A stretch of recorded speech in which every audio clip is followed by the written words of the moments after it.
Hello, everybody out there, and welcome to Drewperbowl #1. I don't know how many people out there are watching the actual Super Bowl, but last I checked, it was 24-0 with Philly in the lead.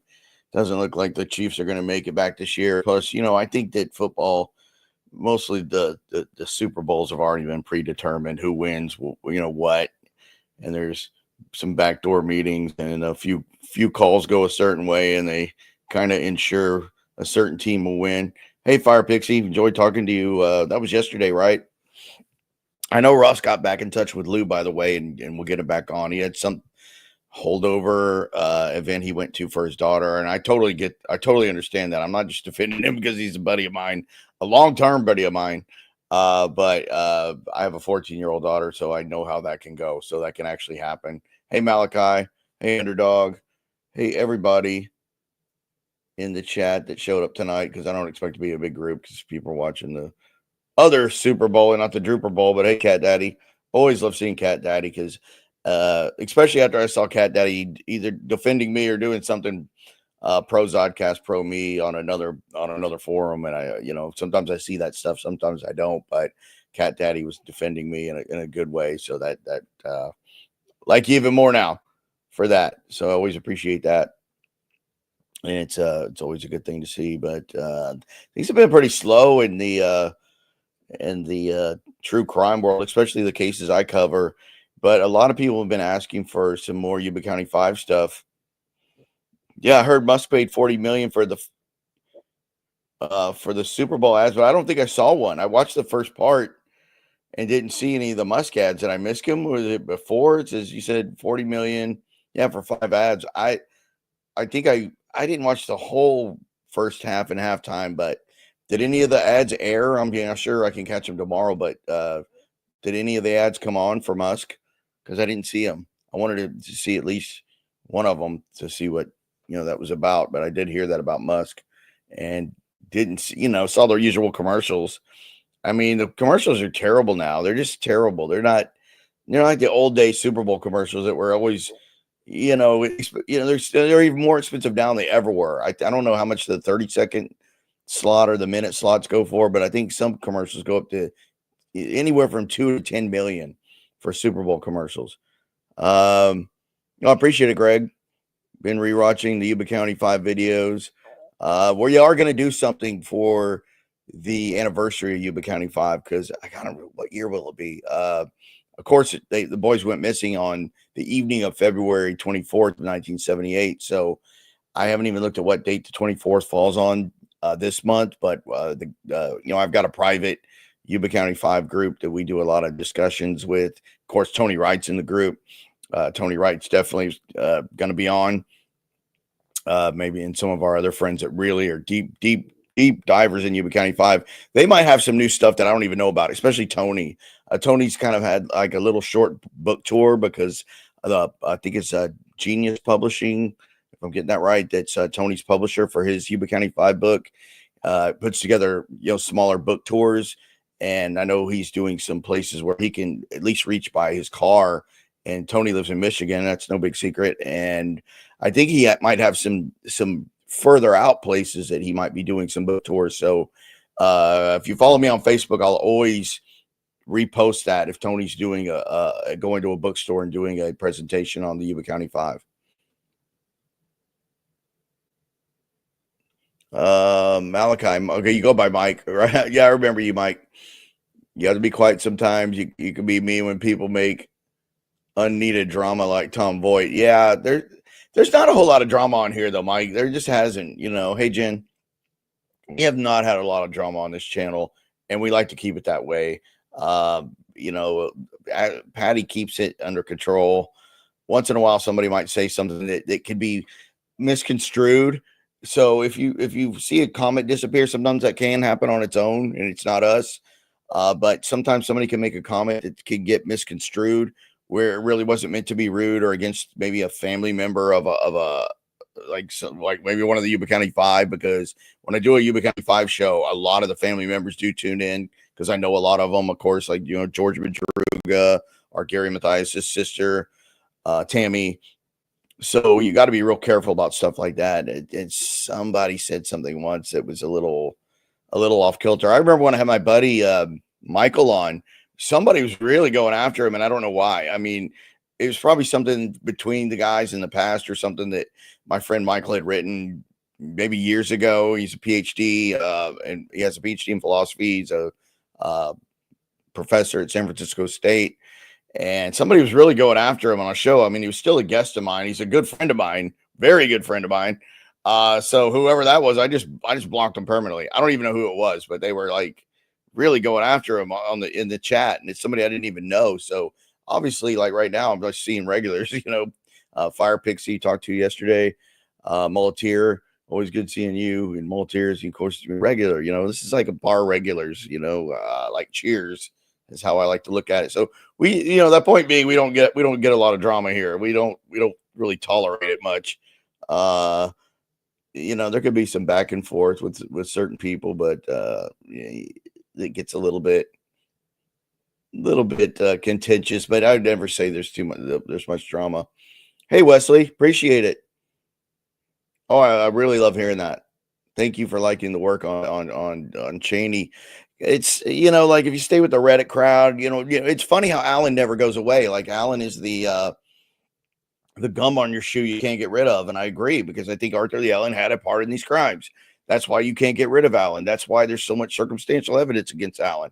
Bring in Cheney, you can solve so many of the problems, and if you really get it to be an expert on Cheney like I am, you can really make it work in so many ways, because I've been down every alley in this case, every alley of why would a guy want to put himself on the radar of these murders. And you have to get into that mindset of somebody that really likes the framework they created and can't stay too disconnected from it. So Cheney's absolutely the type of guy that would insert himself into a case that he created.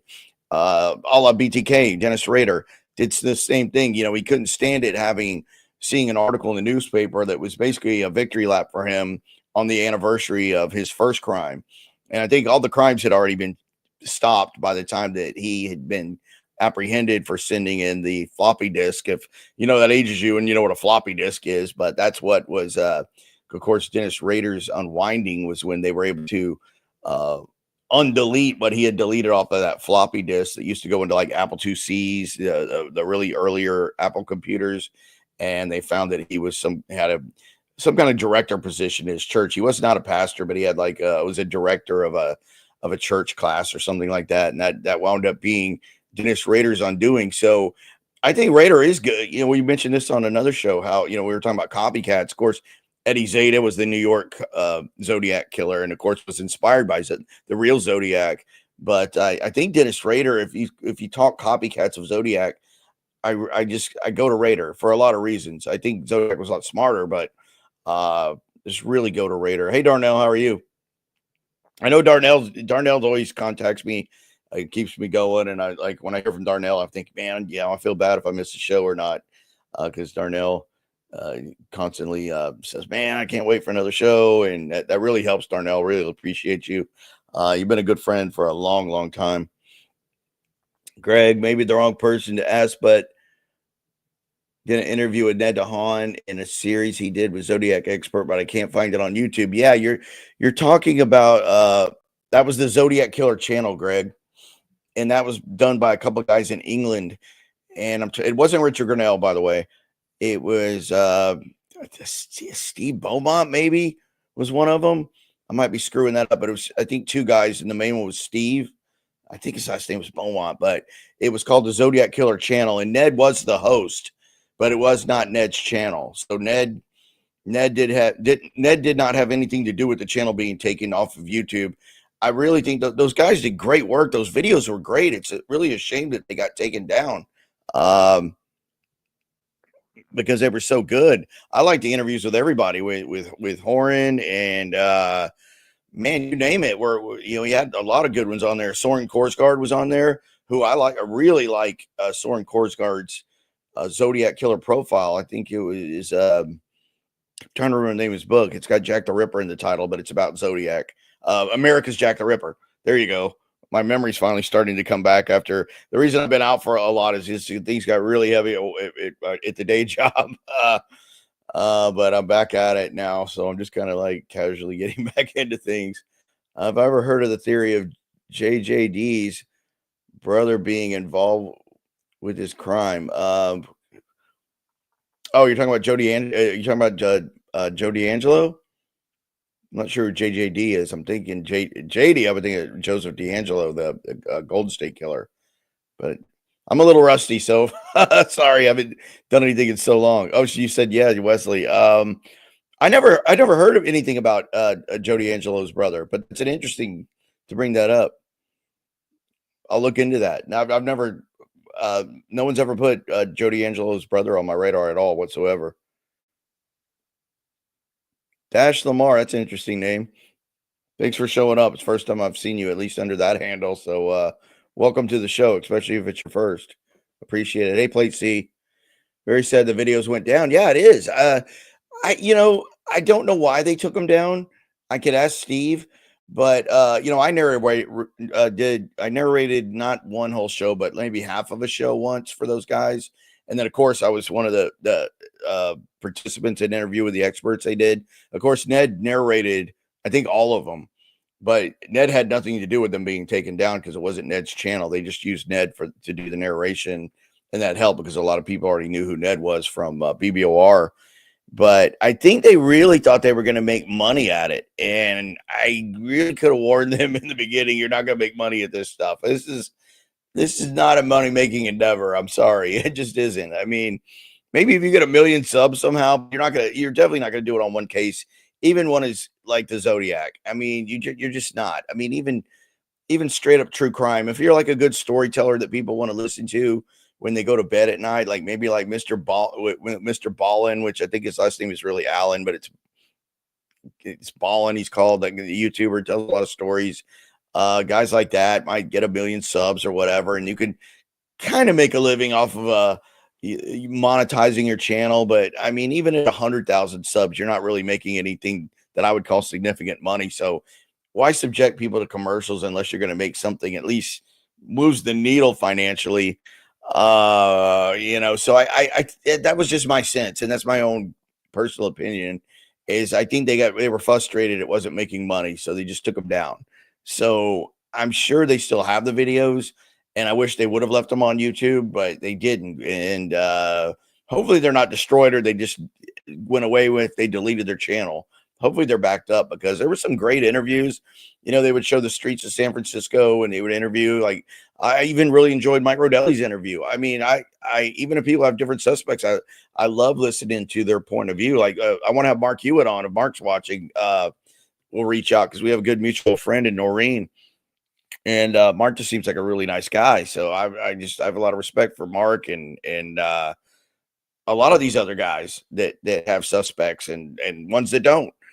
So, I don't want to ever be accused of one of these guys that was just, oh, it's your way or the highway. I've never been like that. I've never been. I have friends with different theories on Cooper and Zodiac, and sometimes we don't even all agree. Even guys that are hardcore Yuba County 5 researchers may not be, I think Shones is involved, or maybe it's not. It's got to be the town bully. All this stuff. Hey, Anthony, always good seeing you. Yes, you did catch me live for once. So I'm assuming you're not a major big football fan, maybe then, Anthony. I don't know. I used to be growing up. I'm from Houston, so I was an Oilers fan. Enjoyed different points of view and the general theme. The background of San Francisco at nighttime was very ghost-like and made for the whole video. Yeah, and then they did some other ones too that were they did the downtown San Francisco stuff in the background for the interviews with the expert series, and then they did some other just straight up documentaries where they had some cool music and some different scenes of Vallejo and Benicia and this, that, and the other. So my friend in high school used to always say this, that, and the other thing. That was his catchphrase of all time. But I even looked at Reddit tonight for Zodiac. I mean, everything's so slow. Everything, you could never get rid of Allen. There's always somebody who says, who do you think, there was just like jump start the conversation again for the 80th time. And they'll ask, who do you think the Zodiac killer was? And some guy will come say, I'm sure it was Arthur Lee Allen, especially after hearing the Seawater's testimony. I'm like, nobody really, I don't want to get back in it. I don't want to say anything bad about him, but, and I had a few words with them, but, I don't believe the thing about the Mikado at all. I don't think Arthur Lee Allen was in the class going, Titwillow. I mean, I just don't buy it. That would be great if he did. I think Allen had part of these crimes. I mean, so if you had a recording of Arthur Lee Allen, let's just say he's teaching school wherever, Valley Springs or whatever, and 65, 66, and somebody had like one of these old school recorders or something, and it was just, let's just call it definitive. And Arthur Lee Allen is just sitting there going, Titwillow, or anything from the Mikado. I would say this is somewhat a lock that he's involved. Okay. I mean, just the sheer odds of that. It doesn't matter. You could say that the Mikado was popular and done at every high school from here to Poughkeepsie, but just the fact that Arthur Lee Allen would do that, I think would put him over the top for being involved. Maybe not the actual Zodiac, but absolutely involved. I just don't believe he ever did it. There was never any hardcore proof. Arthur Lee Allen must have had many students throughout the years, for the years that he was teaching, even if you just take Valley Springs. So the first claim of him uttering something from the Mikado came from something that we call the Calaveras article. And it was a female that said that he would either utter Titwillow under his breath or maybe parts of the Mikado. And she never came forward with her name because she was afraid of the big bad Zodiac or Allen coming after her and killing her possibly. And then, of course, when Allen died pretty early on in this whole thing, I mean, Arthur Lee Allen died in 1992. And then you got the last crime of being canonical crime of Paul Stein being murdered in 69. So you got all of the 70s and the 80s and then 3 more years. So you got like 23 years separating the last murder and Allen's death. So now we're further away from that now than they were back then. So if she's still around and was a younger student, assuming Allen being the teacher, why didn't she come back around and say, well, now I can identify myself because Allen's dead and I'm no longer fearing he's going to come kill me at night. My name's Kathy Jones from, I moved out of California, but I live in this. And I distinctively recall Arthur Lee Allen uttering phrases from the Mikado back in 66 or whatever year you want to pick. I just don't believe it. And it would only help me if he did that. I just don't believe it. Of course, I don't believe the whole Gaviota Beach scenario. No one would be dumb enough to go murder a couple and then get back in a car full of kids. Not even Arthur Lee Allen. Arthur Lee Allen was actually pretty smart. I don't think he was smart enough to do everything that would have been involved in being undetected as a Zodiac. But he also wasn't dumb enough to blurt everything out to Don Cheney. Don, don't tell, but I'm going to come to Zodiac. And I'm going to go kill people on Lover's Lanes. But don't tell anyone, Don. And then, of course, if you believe all that nonsense, Don ratted him out in July of 71. So would Allen really be that stupid? Come on. This is a 2-man game. It's just that simple. I can't help it with people on Reddit or cognitively challenged, but most of them are. Hey, Coach. Always good seeing Coach. I like anything with Coach in it because both of my grandfathers, as my sister up here would attest to, we're high school football coaches. So are you an actual coach? You coach high school, college? AK is on the show, but I doubt that's enough. You can argue that maybe he just used her services. Remind me who AK is. I mean, I've been through a lot in the past couple of weeks. If DNA appears on other victims, then it is possible. Brand, good seeing you. If the Zodiac were to sing or quote a song from the Mikado, it would be the Lord High Executioner one. 100% agree. I think the Lord High Executioner is what he was trying to emulate at Lake Berryessa because it meant something to him personally. And that's why I kind of did that knife show, because those knives look so much like samurai swords. You do coach how to drink Jamba Juice out of a straw. Do you have a Jamba Juice franchise? I like Jamba Juice. I really do.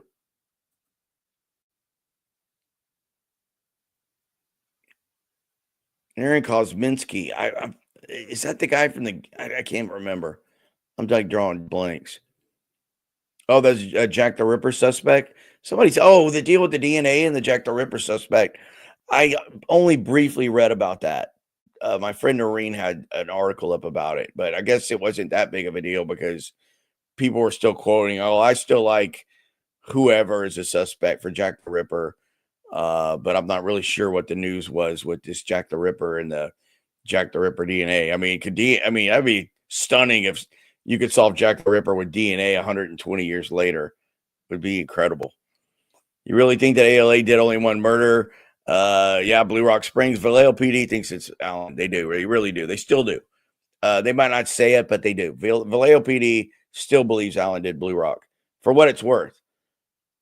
I think the others, ALA participating with DLC. The Paul Stein was either DLC or a third person. Yeah. I like Don for Stein.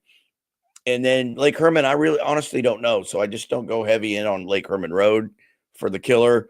I could have been Cheney and Allen on a ride along, and that's how Cheney gets Allen on the hook. And that would explain that, the 3-to-1 ratio or whatever the name of Richard Grinnell's video is. And that last shell casing could have been a second gun. It makes me think of that. Your avatar name and is a joke as a YouTuber, Coach Craig Adams, who's on the Monosphere space. He actually was a former coach of women's basketball. Okay. That makes more sense. How do you find out exactly what the boys left in their car? To my knowledge, I think you'd be pretty well covered with, I think it was a liter 7-Up bottle, which you can see on some of the photographs that came. Some of the wrappers from the food were still there, like the Langendorf lemon pie or whatever that was. The Snickers bar, the candy wrappers were still there. There was maps in the glove box that were in Doc's car, and then there was I think something that was handed out at the basketball game that night. I know, Tony, if you're around for whatever reason, correct me, but maybe something they might have handed out that night at the game, like a scorecard. I think the boys like to keep score, even though you could look up and see the score of the game. I think maybe one of the boys was taking score. I might have that screwed up, but that's a good question. But nothing, I mean, that we know of, nothing, no gun or anything was found in the car. It was just wrappers from when they went to Bears Market, the 7-Up bottle, which you can see, and maps. There was always maps in Doc's car, and I don't think that any of the maps were open. See, that's why I got to do another Yuba show with the guys, because I got to clear out the cobwebs to get back into that. But I think we did honestly pretty much solve the Gateway firebombing suspect. I mean, that's pretty clear who did that. Now that still could have been the same man that may have had something to do with the Yuba County 5, but definitely he was responsible for the Gateway firebombing. So at least we have a good idea who did the Gateway firebombings, if I could only remember his name. So anybody that has that, feel free to drop it in, because I'm pretty sure he's dead. Yes, the milk carton. Good job. Good. This my sister comes out of nowhere with the milk carton. Yes, the milk carton was in the car. Great job. Yes, you're right. The milk carton was there, and there's actually a photo of the milk carton in the car. I don't know who bombed the SFPD. No, I don't have any opinion on that. I don't know who could have bombed the SFPD. I think that was, what was that, 1970? And then that's when the one officer got killed. See, that's why I like you guys. You keep me sharp. Well, I'm not sharp at all now. I'm just kind of knocking the cobwebs off. If the sand compaction tests were reliable, you're talking about Berryessa, because at minimum they suggest Z being 210 plus pounds. Yeah, that's a good question, Randy. You're talking about the footprint at Lake Berryessa, which actually was done by Hal Snook, which you know how he plays into all of Professor Horn's theory. But yes, they did. There's something like that out there. And if it was done by Hal Snook, who was a veteran police officer for Napa. And it did. You're right. I think I'm not sure if it was the compaction. Maybe I'm going off the size alone, which was a 10.5 size shoe wing walker. But there is a chart that says what weight you would be based on shoe size, which aren't always accurate because there's some people that weigh a lot that might have little feet, or people that have huge feet that are really not that heavy. But going on a basis of just the shoe size, it was still suggested someone over 210 feet. But I don't recall if there ever was a compaction done or not. I don't recall that, but that's a great question, because it would indicate you could get some idea of the weight of the suspect based on the compaction of the shoe print that was found by Hal Snook. 1970, yeah.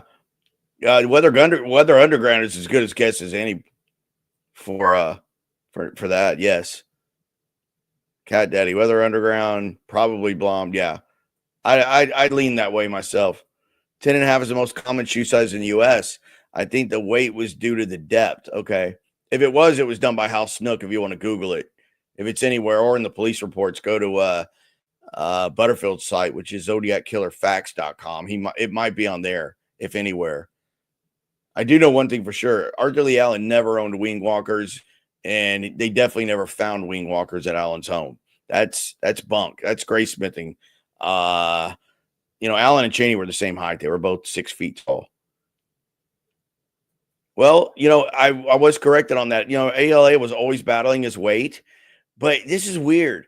For some reason, and this was pointed out to me by Drewser, so shout out to Drewser, was that there was an article that came out, and I don't know if it was the Vallejo. I'm assuming it was the Vallejo Times-Herald, and I have the clip somewhere, where ALA did lose some weight and got down to from 250 down to 225, I think a couple of months before Berryessa. So I'm thinking July-ish of 69. There was an article that was printed in, I think, the Vallejo Times-Herald. I don't think it was the San Francisco Chronicle, because I don't know why the hell they'd care. But, Vallejo Times-Herald being a lot smaller and local, that did say that Arthur Lee Allen had been trying to lose weight and got down to 225. But even if he did, let's just say that's true. I don't know why it wouldn't be. Why would they print it? Who gives a shit if Arthur Lee Allen lost 25 pounds? It's almost like he was planning something there. That's almost like this foreshadowing that he was gonna maybe leave a shoe print or something. Why would the newspaper print that? They did. I've read it. They printed where Allen had lost 25 pounds. He was 250, and he was mostly around the area of 250 pounds through 68 all the way through maybe 70, 71, maybe got a little heavier, but he did drop about 25 pounds around July of 69, and it was in the newspaper. And I'm like, why would the newspaper even print that? It is bizarre. I think that's more interesting than the fact that he, that does help Allen a little bit as a suspect. Yes. But it's more interesting to me that they would even print that. It's crazy, Mike, but it's true. I have a copy of the article. They printed it where Allen lost 25 pounds, and I'm almost sure it was a couple of months before Berryessa. So if Drewser catches this later, correct me if I'm wrong on that date, but he sent that to me. The Cheney smoke, I don't know. I really don't know. I asked a lady that knew him really well, and she honestly doesn't remember. She's older now. Norma Gordon knew him well. Her son was actually the ring bearer in Cheney's wedding back in Pomona in 63 or 2. I always kind of screwed that up. I think it was maybe 62. Sorry. Yeah, I think they found some cigarette butts at Berryessa, and I'm pretty sure they didn't belong to Brian or Cecilia. They did also find a green bottle nearby that was out there on that peninsula, which was called Double Oak Ridge. You like that one, Jennifer? It was literally the peninsula that they were on at Lake Berryessa was called Double Oak Ridge. It actually had its own name. Oak trees. What is the name Cheney literally translates to oak tree? I think I don't know if it's the English name by England, but I think they came out of France. kind of like Bisons came out of France really early on and then into England for 1,000 years. But the name Cheney literally means oak tree. And that peninsula was called Double Oak Ridge, where Brian and Cecilia were attacked. You're huge, but have small hands and feet. I'm only 5'7", and I have really small hands and feet, but actually my sister who's on here has really small hands and feet too. Both my sisters do.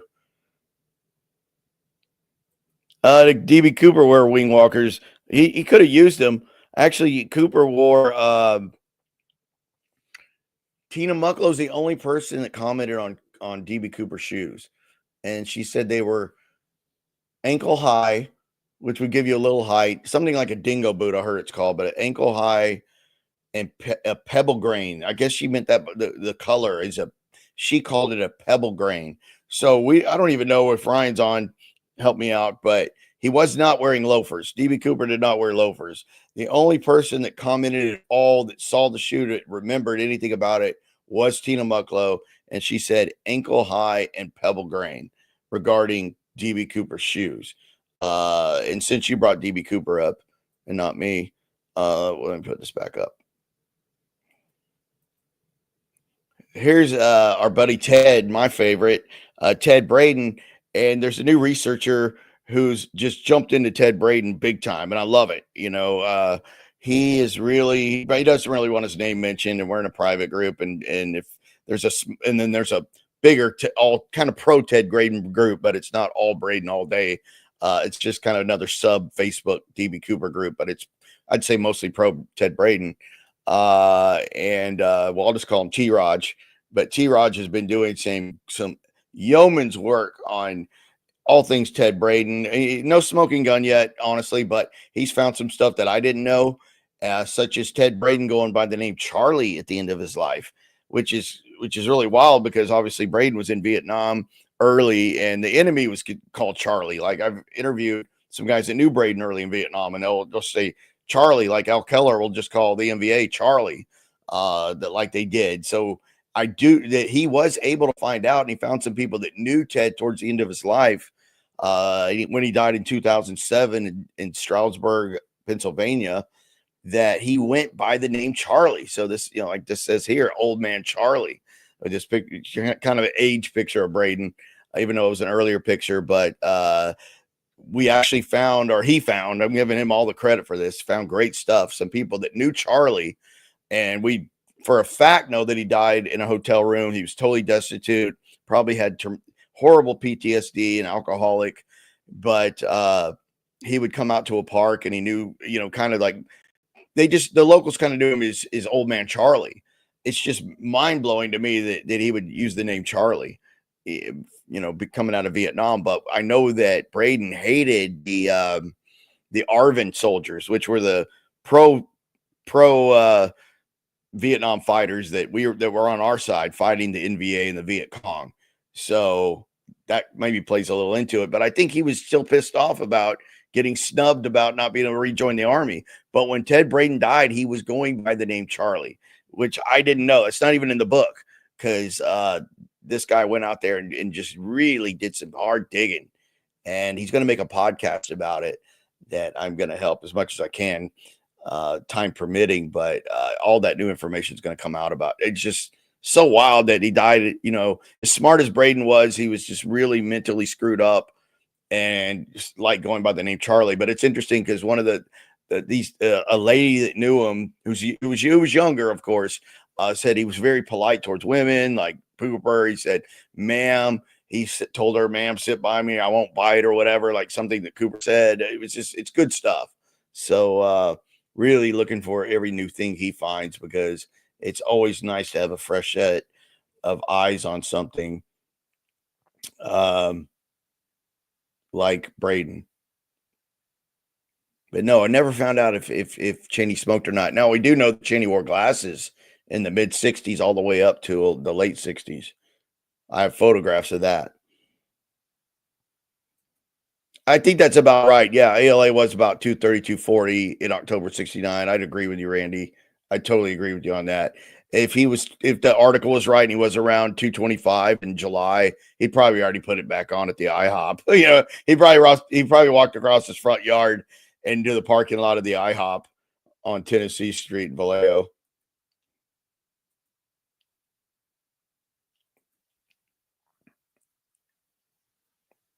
Yes. Somebody asked me about Gary Francis' post, and in a comment on another older Zodiac video, commented on Gary Francis' post, and who else? Another terrible suspect.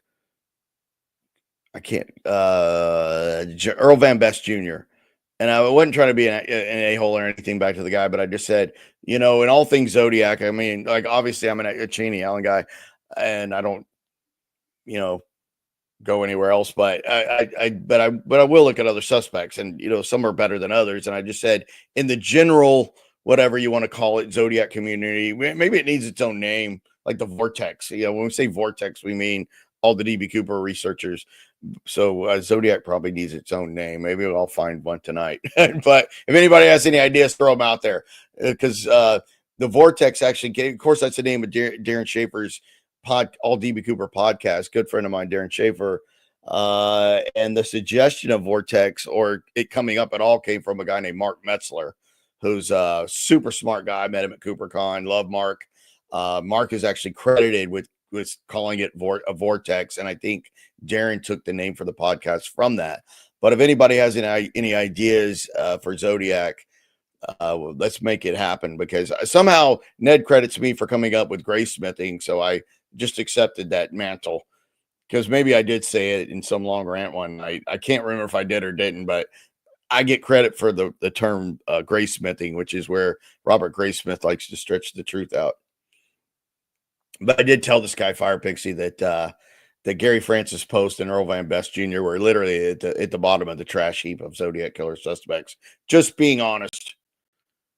To see that San Francisco Chronicle story about the vegan cult in Vallejo who killed the landlord in December. I don't, I subscribe to the Vallejo Times Herald on Facebook, and I don't know if I saw that, Randy. I got to go back and look, because I do subscribe to their Facebook feed, and it should have been on there. Connected to 9 deaths already, including homicides and suicides. No, but I promise I'll get caught up on that. Newspaper used to print all kinds of random info on people, so an update on ALA's weight is not entirely out of the blue to be in a local paper. That's true. That's a good point, Anthony. You're right about that. It wouldn't be.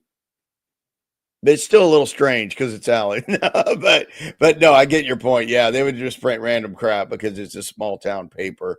And, I was obviously not in Vallejo in the early 70s. I was in Vallejo last year. And to me, it looks like a town that's just kind of stuck in time. When they played Country Road during the Super Bowl, you sang our lyrics. Was that San Antonio? Is that what we did it on, or was it just a trip to Florida? I don't remember, because remember all those trips we used to. This is a great question. I love questions like this. Did I ever talk to Robert K. Brown about Ted Braden? The answer is no. But a woman, I cannot remember her name. She's a writer. She writes a lot of articles for different papers and stuff. Took over the Facebook group for Soldier of Fortune from Robert K. Brown and Soldier of Fortune. And obviously Soldier of Fortune is not printed anymore because people were putting ads to kill people in there or whatever. And that was kind of the downfall for Soldier of Fortune. But she was going to do a write-up on Braden in the Facebook group or article on Soldier of Fortune. And at the last minute, she killed it. And I don't know if because she mentioned it to Robert K. Brown, who obviously she's really close to, because she bought the rights of Soldier of Fortune from him, or what's left of them, and killed it like that. And it's pretty strange. But no, I have not asked him. I'd like to. I know he was interviewed by Tilt on the Zodcast not too long ago, but I'd love to ask him. But she killed the article. I mean, and then I think she wound up doing just some generic Cooper crap. But she had an article that was written by me. It was cut down maybe from Pucker Factor or even the book, but she was very interested up front. and then never would put it out. So it was strange that she never put it on the Soldier of Fortune Facebook page, I think it was, which had, quite a few subscribers. I think it was. I can't remember her name, but she's got the rights from Robert K. Brown.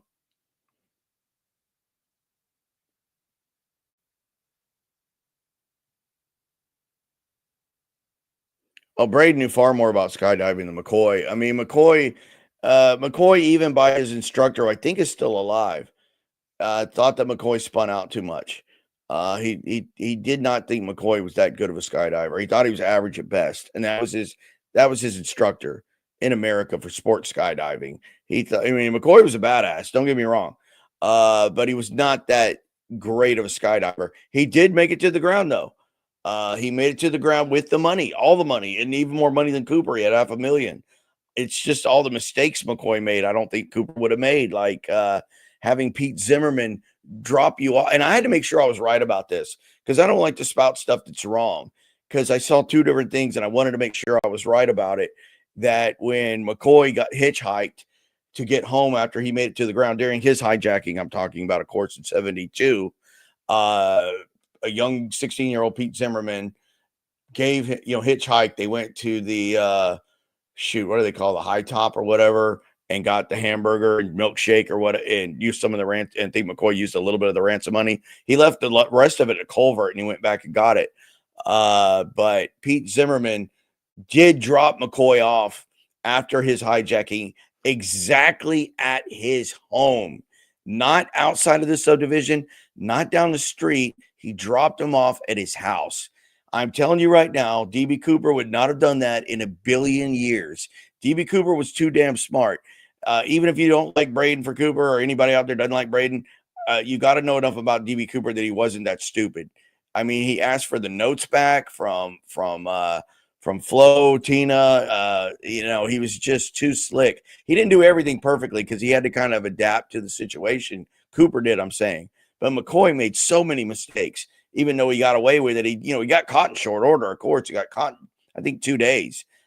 He bragged to his friend, Robert Van Yperen, who is deceased. But I made sure I was correct that Pete Zimmerman did drop off Richard McCoy at his home, and a neighbor saw him being even dropped off. So that is fact. Anybody think DB Cooper would have been dumb enough to hitchhike a ride and get dropped off at the house he lived in? I mean, that would be mind-blowing. I mean, that would be just the dumbest thing. I just forget the rest of McCoy, like his parachute he brought on, getting caught on the seat and deploying and almost knocking out a stewardess. Forget about the fact that he left his hijack instructions in the lobby and had to be brought on to him on the plane. And the purser, I guess you would call it, since we know all about Cooper and Kenny Christensen, waving the hijack instructions saying, "Did anybody leave this behind?" And McCoy gets out of the bathroom after putting on that terrible makeup saying, "Oh, it's mine, it's mine." I mean, everybody on the plane knew McCoy was hijacking it, where nobody knew Cooper was hijacking the plane, with the exception of the crew. McCoy wasn't Cooper. I'm sorry. He's just not even close. It's funny that you bring up McCoy, because I'll get these comments about him and they're like calling me stupid for not thinking it's McCoy and all this stuff. And I'll answer back with this, and I shouldn't even answer because it's like these Reddit disputes, but I'm like, all the stewardesses and people that could remember Cooper looked at pictures of McCoy, just months after the Cooper hijacking, when McCoy did his hijacking, and not one of them said it even looked even remotely like DB Cooper. And then all the other stuff like Pete Zimmerman, I just can't get my brain around how DB Cooper would have been hitchhiking and dropped off at his house that he lived in for years and knew the neighbors. It's so dumb I can't get my brain around it. But I'll defend it a little bit. And what's weird about every time I do it, whoever creates the first comment will delete their comment.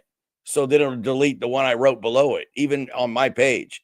So this is a Grider's cronies or whatever, because they because I would have bet the farm when I left this comment back at this dude, and I don't know what he went under. It wasn't Grider, but it was, maybe 1 million people or his people or somebody that just creates a YouTube handle. Every time that I come back, and I would have bet the farm this guy was going to come back at me, because I said Richard Floyd McCoy is a product of what happens when two first cousins marry, which is true. Richard Floyd McCoy's parents were first cousins biologically. And I'm not trying to put that down, but it's true that if your parents were first cousins, you're going to be dumber. There's been scientific studies on that, but I called him dumb, like, somebody that was inbred or, whatever. I mean, I usually don't get involved in these squabbles because they never end. So I just delete them. But for some reason, this guy just kind of ticked me off, but he never came back at me. He just deleted the comment. It happens every time with McCoy. They just take it out. The Zotex, I kind of like that. Fire Pixie says the Zotex. The Zodiac constellation for Zodiac enthusiast. It's got to be one word, though. The Zortex. Not bad. We're getting there. We're unlucky Ryan Burns doesn't like the Zodiac case because his big brain might be the one that would solve it, LOL. Ryan knows a little bit about the Zodiac, but he's definitely stuck in Cooper mode. I was the first person that Ryan Burns ever emailed about Cooper and a suspect in Braden. Maybe he knows something about Cooper, but is keeping his mouth shut.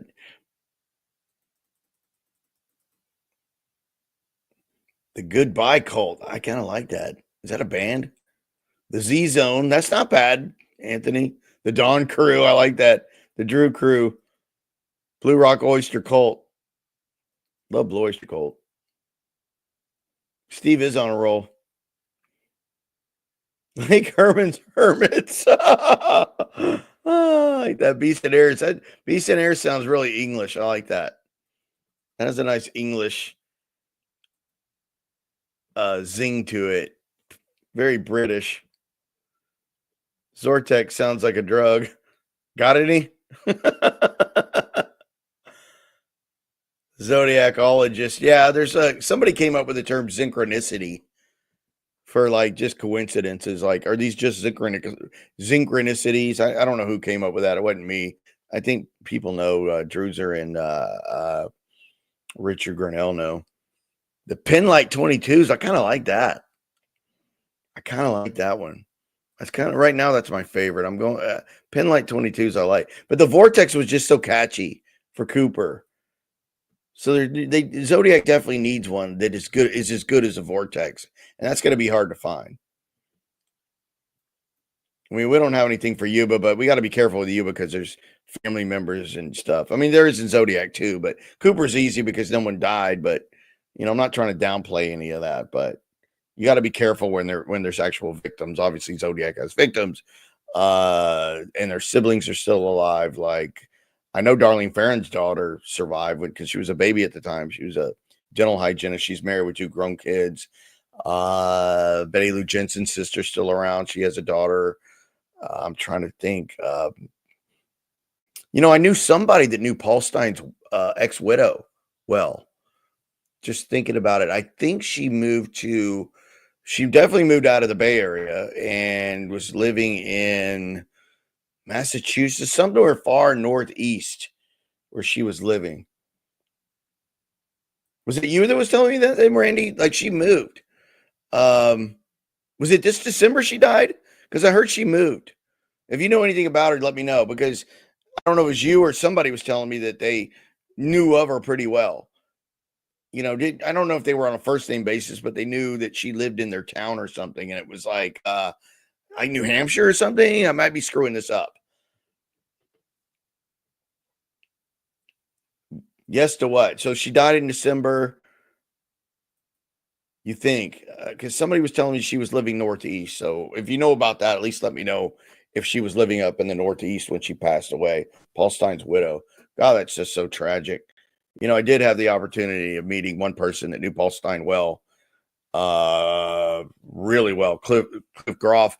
I'd be surprised if Cliff was still alive because he was pretty old when I talked to him, and maybe he is, but I talked to Cliff. His nickname was Skip back at Bakersfield Junior College. He did not know Don Cheney.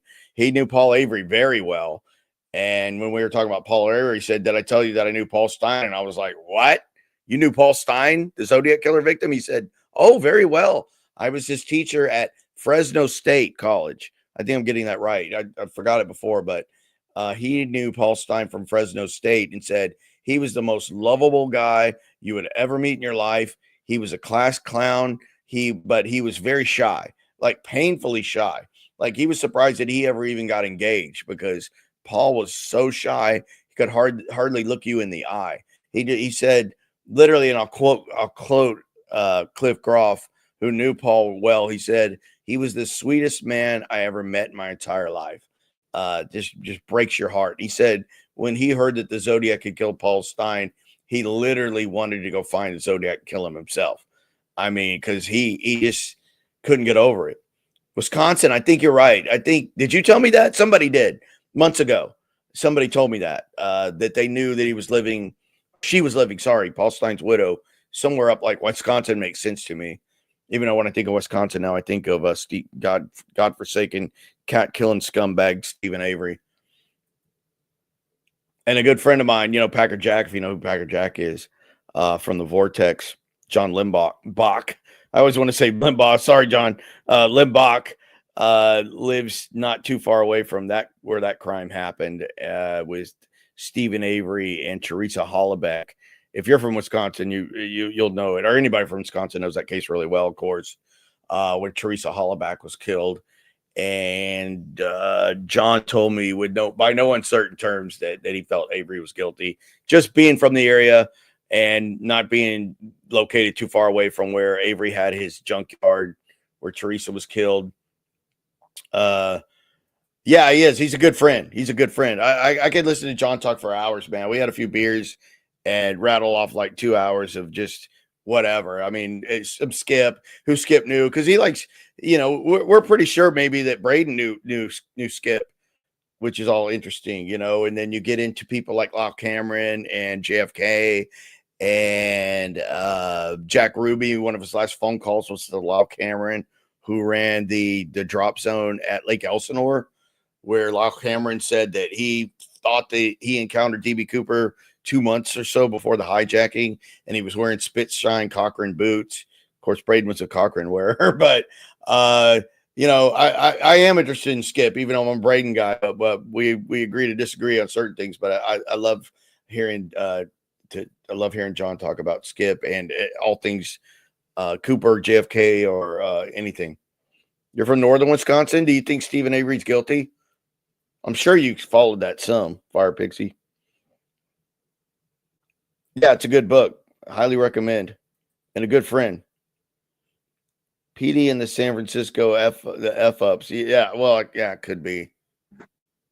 Some people might try to say that about the entire police departments involved in this case, which are 4 at least, 3 jurisdictional. But I've never been able to find where, I bet Cheney might have smoked a little bit at one time, maybe when he was in the Air Force. My dad smoked in the Marines, but, just gave it up when he quit.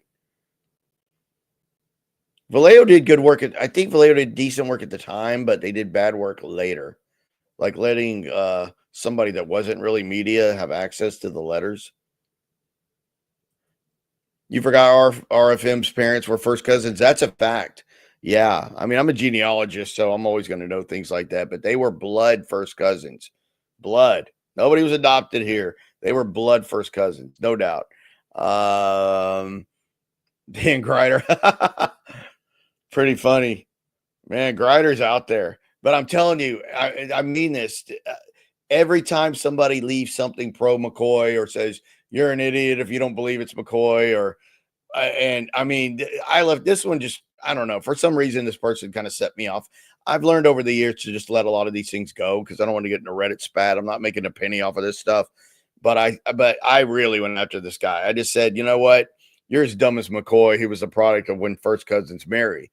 And I said, what else did I say? It was bad. It was just like, I raked this guy over the coals, and he never came back at me. He just deleted the comment. I mean, that's why I think this is just a Greider army coming at you. Because most people, if it's Zodiac or whatever, they'll come back and fight you. Oh, you're an idiot, blah blah blah.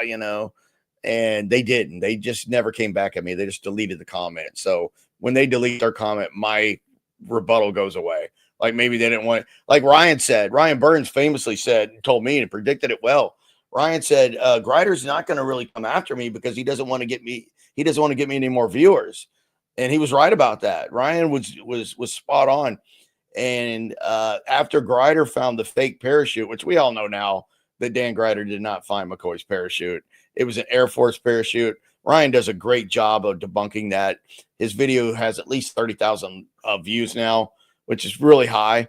The one that you know, his hallmark video where he shows the pictures and shows you exactly why that cannot be DB Cooper's parachute. I mean, he just totally destroys it.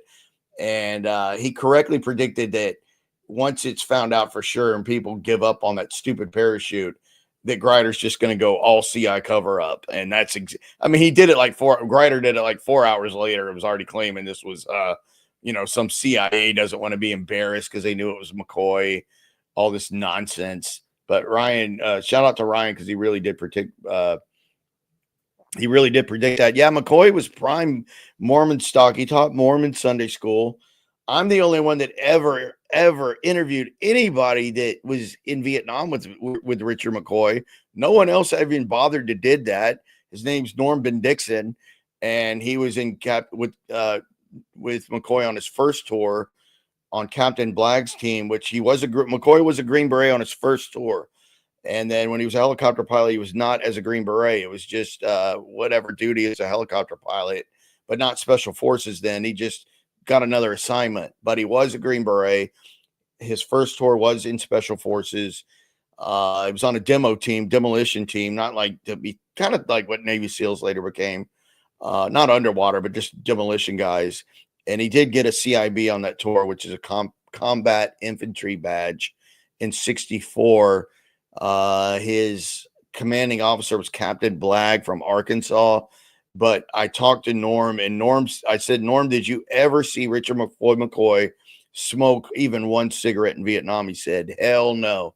He said that guy was devout Mormon, even over in Nam, never drank the white rice wine.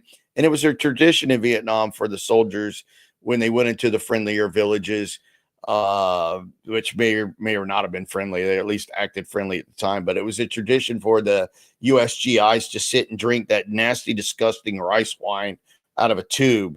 And that's how those people made their wine. But it was a tradition for the Americans to sit and drink the rice wine with those guys. But McCoy would never do anything like that. Never drank, never smoked in Vietnam. I did ask Norm if he remembered how distinct McCoy's accent was, and he couldn't remember that. So I'm always fair with ball eyes, but Norm did say that he never touched a cigarette in his whole time in knowing McCoy in Vietnam. And as far as I know, I'm the only person that ever talked to anybody that knew McCoy in Vietnam, because McCoy interests me. I mean, I don't think he's DB Cooper, but he's still an interesting guy for a lot of reasons. Yeah, covered up since it was Ted. Well, one thing you have to answer about Ted Braden is, why does he not come out in the 302s, even redacted?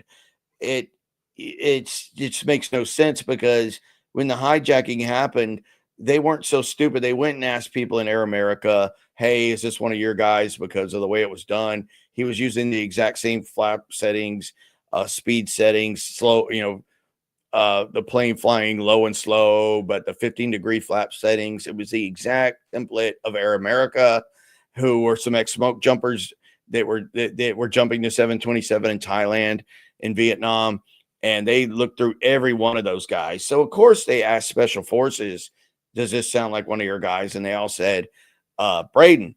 And that reminds me, another thing I said to that guy that was kind of calling me an idiot for not liking McCoy. I said, doesn't it hurt that not one Green Beret came out and said he believes that Richard Floyd McCoy was DB Cooper, whereas half of all 5th Special Forces claimed it was Ted Braden, including the legends like Billy Waugh, who's called the godfather of Special Forces, was convinced Braden was Cooper. I go, doesn't it hurt a little bit that you get no support from McCoy from Green Berets or Special Forces when McCoy was a Green Beret? I mean, back in the early days, we didn't even know for sure that McCoy was a Green Beret. He was buried in his uniform. There's a picture of McCoy buried in his uniform, his casket, and he is not wearing a Green Beret. So that's probably just because his last tour was as a helicopter pilot, and he was very brave. He won a Distinguished Flying Cross for flying into an NBA camp, shooting it up, got some prisoners released. McCoy was a badass. There's no doubt about it, but he wasn't DB Cooper.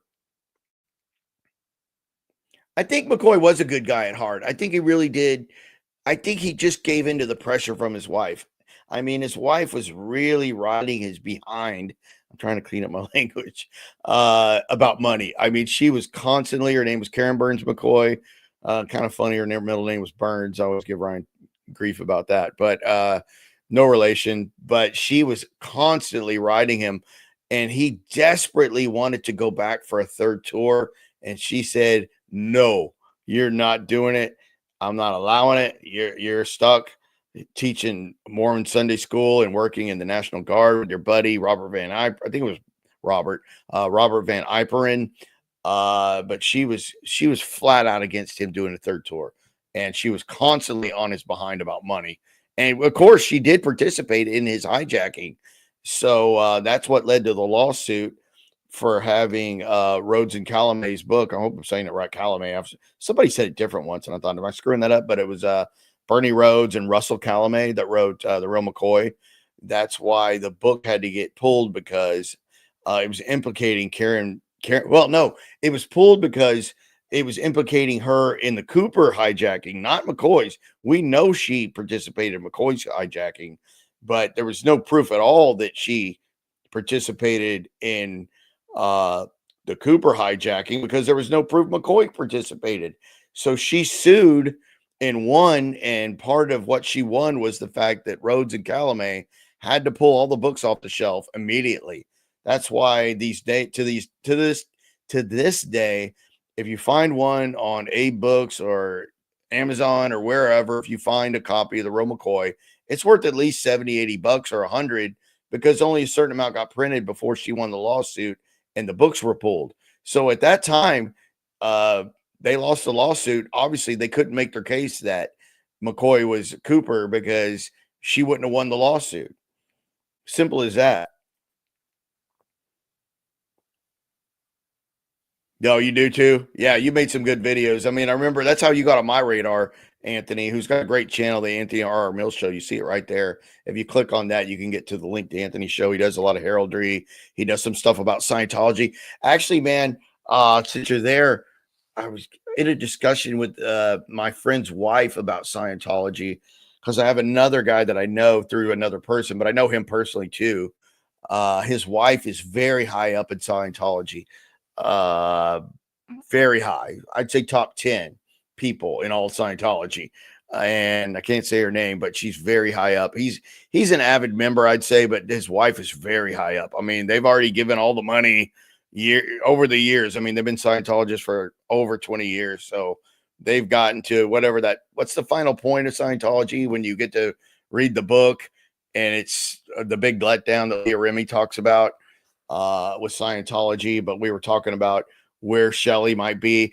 Do you have any ideas where Shelley might be? I assume that Shelley's still alive. And of course, we're talking about Shelley Miscavige, who was David Miscavige's wife, or still is, but no one's seen her in years and years. I know that someone saw her at a restaurant maybe 3 years after she originally went missing now, which I think has been 13, 14 years. I might be off. I know, Anthony, you know it far more than I do. You know a lot more about Scientology, but I know that Leah Remini, who the actress, King of Queens with Kevin James, the actress Leah Remini was ex-Scientologist, but she was very close to David Miscavige, who runs Scientology, his wife. And she called the cops, the LAPD, and they investigated, and they came back and said, we've seen nothing, you know, like we see no proof that she's been killed or murdered. And no one knows where Shelley is. Where's Shelley? Maybe we need to do a show together, man, and like just call it Where's Shelley? Because no one knows where the hell Shelley is. I mean, you know, apparently David never got remarried because his wife supposedly is still alive, right? It's just fascinating. As your dad said, 90% of your happiness or unhappiness will be caused by the person you marry. Well, with Dave, we don't know the answer, because we don't know where Dave's wife is.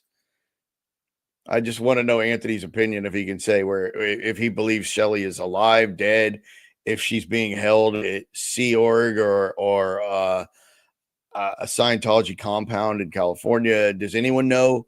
Someone's got to know. And I guarantee you, this lady I mentioned earlier, She might know because she's pretty high up the food chain as far as that goes. There's an insane amount of people that attack. It's crazy. Yeah, there's especially in Zodiac. It's not as bad as it used to be. They are just as petty and small, like little Tommy Voigt. Yeah, isn't it weird that little Tommy Voigt was 6 feet from me? His wife was right sitting at a table by me, staring at me because we just happened to be talking about Zodiac, and it was at CooperCon. And I guess she was there, but I never saw her. You know, maybe she skipped my speech. I don't care. I went first. I was the first headliner, and I spoke first on Friday at CooperCon. And I know I've seen her pictures of her before, but I don't know her. I have some friends that know her. And then her hubby showed up like I guess it was Saturday night. He showed up to the bar because after CooperCon on Saturday, most people just went back to the bar. Some people left and went to a restaurant. There's a decent restaurant that was right across the street from the hotel, but old Tommy showed up and it was like literally 6 feet from me. And he knew I was sitting there and I wasn't going to talk to him. And I guarantee he didn't want to come up to me either. But I had my buddy, I'm 5'7". The dude's 6'3", but I can hold my own to anybody, and I wouldn't take any crap off anybody, or he's at least 6'2". But he's lucky he didn't, because I had my buddy Mike Davis sitting to my right, who's 82nd Airborne. So it wouldn't have been pretty. Let's just, as Don Cheney would say, it wouldn't be pretty. No, I had my boy right there with me, so ain't nothing was going down favorably for him at that point. Corky is right here. And Corky hasn't spoken. Remember that email I got about that guy that got so mad about Corky because he was like, would like to sleep to this show, and he kept hearing the screaming in the middle of the night. It was Corky. God, that was so freaking funny. I loved it. Yes. They got proposed at Lake Herman Road. When I first heard that story, I thought it was Blue Rock Springs, but it's not. It's Lake Herman Road. You're right, Randy. Proposing at a crime scene is real tasteful. I mean, it's just as tasteful as creating a Steinstein and drinking out of it, and an Arthur Lee Allen thong, a convicted child molester, and you're selling thongs with a picture of Arthur Lee Allen on the thong. Oh, it's classy with a K, isn't it? You wanted to tell Tom Voigt that he was a joke and that no one takes him seriously anymore, but nope, I kept quiet. Yeah, he got banished from Reddit, so he gets back in there once in a while under an assumed name. But I mean, when you get kicked off Reddit, that really takes talent. You got to really be hated to get kicked off a Reddit. I mean, that's special talent. Scientology highest rank is called Void. Totally void of any brains. Cat Daddy is on a freaking roll. You are right, Patty.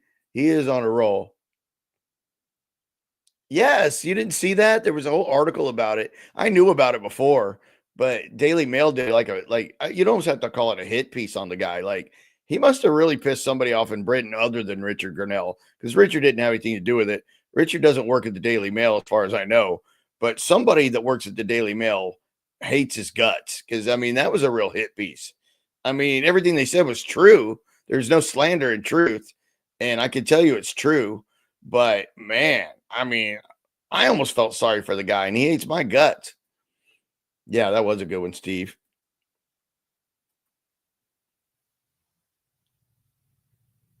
You told TV me and Ned were better.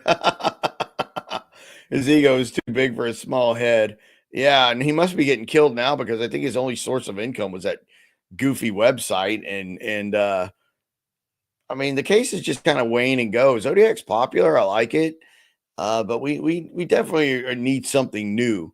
And I'm glad to have a lot of new TED information, thanks to my guy who's doing great work, and he's going to make a podcast out of all the new stuff. It's nothing really hardcore Cooper yet. I think he's going to get to that part where he's going to really dig in, but this dude did stuff that I would love to do. Like, he's calling people that lived around Ted's last residences. And all I've done is like email this slew of people that came up where he used to live, and they won't talk. I called one lady that knew his ex-wife well, his third wife, and man, she just was livid that I even called her. I'm like, dang, lady, I'm only asking questions, but she was PO'd. I mean, she just slammed down the phone on me. Like, I'm not scared or anything, but I'm like, dang, like, all I did was ask you a question. I'm like, all I want to, she just like, it was weird. Can't even describe it. Yeah, he's called me a crook multiple times. He's some reason obsessed with the book. Like no one else is allowed to make a penny off of the Zodiac. I mean, the book, my Zodiac book, has already had its time. Really, it's out there in the ether. I've been on a podcast. I mean, been on a TV show that was about Horn's book. I mean, yeah, it'd be cool to do a whole TV show about my theory, but it doesn't really need it. It's out there. People know it. People know the findings. They know about Avery. They know about Paradise. They know about Cheney skills. It's all out there, so it's not going, the genie's not going back into the bottle. So I don't know why he's so obsessed with the book. It's already sold. It's not the only way it would sell a whole lot more copies if it was ever definitively proven to be Cheney, which I think he's afraid it is. I honestly do, because that's Voight's whole deal. Is someone else making a penny off of Zodiac. Dude, I don't do this for a living, Voight. I manage multiple commercial properties that my family owns. Okay. I have a day job unlike him. So I'm not too worried about it. Yeah, he does. He thinks he owns Zodiac. Nobody has anything nice to say about that man. So we're going to Corky him one more time. That one's from Corky. Good show. I think we'll leave it there. And we'll do a Bigfoot groan for the beginning of the week. Oh,